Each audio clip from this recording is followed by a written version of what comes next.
I was in an abusive relationship for 12 years and I didn't know it. I didn't know it. I couldn't even name it. And this morning I was thinking about that. I was thinking about the importance of naming things. So I sat down and did what any young ish and studious woman would do. I Googled it. I Googled why do people name things?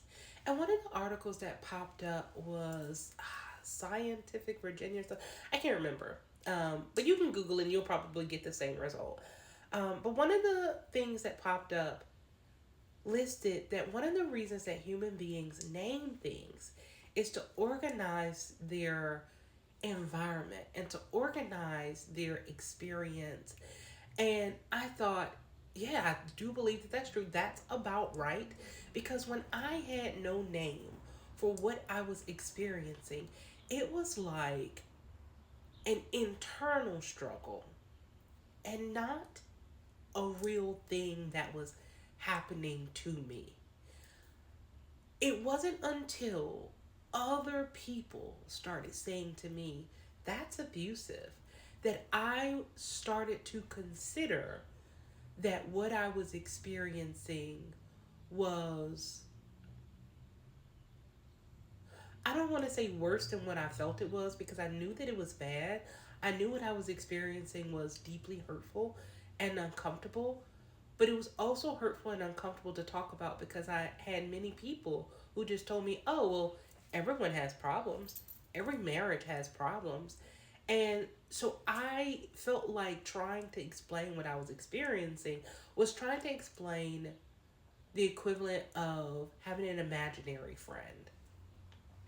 But it took people outside of what what I was used to talk, who I was used to talking to say, no, that's not normal.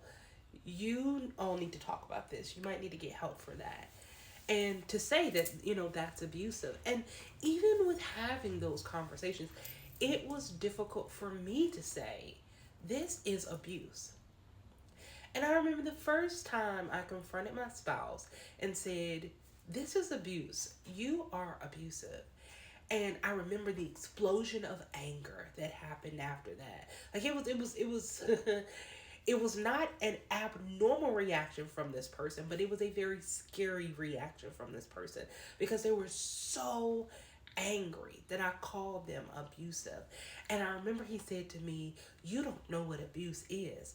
I am not abusive. And he tells me, my grandmother was abused. My grandfather was abusive. He says,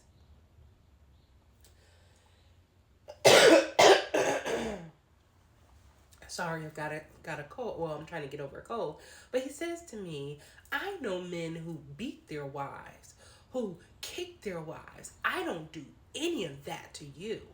And I remember feeling a bit numb because how could he not see that the way he was treating me, the way that he often spoke to me, yelled at me, tried to intimidate me was abusive? And then I said, oh, you don't think that this is abuse because your standard for abuse is so low. You only think that abuse happens when someone physically assaults or harms another person. I said, but there's so many different types of abuse. I think that this is very important. This is part of why I'm talking about this. Like I'm talking about this journey of how I'm getting to me right now, how I got to this place because maybe if I had have seen more women who were experiencing what I was experiencing, I would have walked away sooner. But also maybe I wouldn't have. Like it really took to things getting to a point where I was mentally dissolving for me to walk away. But unfortunately, those are the effects of dealing with abuse long term. And I don't say that lightly. I don't throw that around lightly. I think, of course, it's so easy for people to say everyone wants to claim that someone's a narcissist. Everyone wants to claim someone's abusive. But no, like when you have really experienced it, you know what you have experienced, and no one can tell you differently. Um, but yeah, I remember that first time.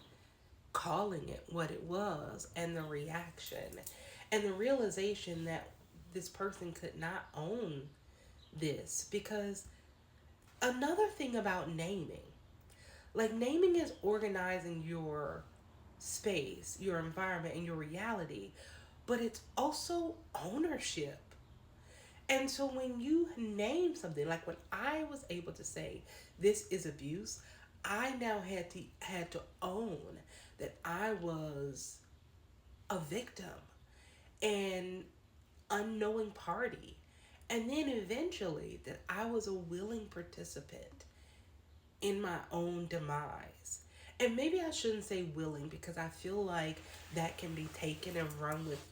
People who experience bad things are often blamed for their experience anyway. And I greatly disagree with that. There are many reasons why people end up in bad situations, but rarely is it because they just up and chose to be in that bad situation. They may not have fully understood what they have what they were agreeing to. In fact, I'm going to go a step further and say they did not understand fully what they were agreeing to, or they were most likely at some other point in their life abused, so they did not know that what they were looking at was an abuser or an abusive situation. So, all of that to say, it took me a long time to walk away from that situation. And you know what's really sad about that? Is it took me 4 times to officially leave, to officially walk away. And when I was reading up on this, it said that most abuse victims, it takes them, I think it said 3 to 6 times to finally get away from the person who was abusing them. And I thought to myself, I wonder if part of that is because it took them a long time to understand that what they were experiencing was abuse, that it was abnormal. Now, I do think that that is maybe just like on my perspective, because there are many reasons why. Like, I am sure that if my husband had have physically attacked me in more gruesome ways, yes, I would have very quickly understood that I was being abused. But I think that's why there's something so insidious um, about abuse, because most people only see abuse in this one way. I, at that time, did not realize that I only saw abuse in one way. But what's interesting is that all abuse ends in some type of physical injury or physical hindrance. I have found that I started having panic attacks. I was struggling with brain fog, memory loss. Like, I thought that I was losing my mind.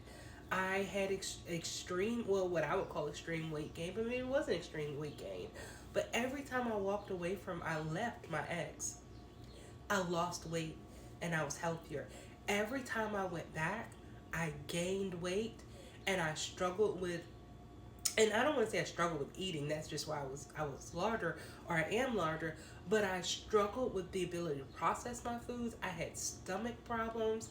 Like, I had so many un, un like so many health problems that were unexplainable. And then when I would leave, I would start getting better. And this time, I've been gone for 5 months. I don't ever plan on going back. I'm not going to lie to you. And a lot of my health problems that I was having just dissipated. They just disappeared. Stomach problems and things just suddenly gone. I have had a few panic attacks. Those panic attacks I've noticed have come from flashbacks of things that I experienced when I was with this person. Um, those have not been fun, but I'm grateful that I finally was able to call it what it was, because without calling it what it was, I would have never been able to take ownership of what was happening. I would have never been able to, I don't think I would have ever been able to walk away, because all of the other times I walked away, I did not call what I was experiencing abuse. In some way, I often like compartmentalized. I remember saying at one point, he really needs help. Like, if he just gets help, we would be better. I remember at another point before that, I used to constantly blame myself and say, if I hadn't have said that, if I hadn't have did that, then this would not have happened. I blamed myself for a long time for the things I was experiencing. And then I blamed it on some invisible mental condition that this person had, which I do believe that they actually have. Um, I'm not laughing, I guess, because it's funny. I guess I'm laughing because, you know, I'd rather laugh than cry.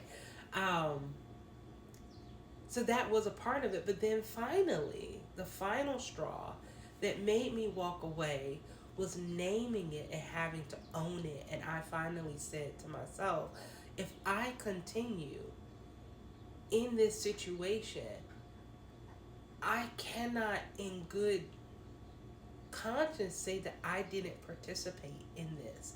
Because at a certain point, for most of my marriage, I did not willingly or knowingly participate in this constant abuse cycle.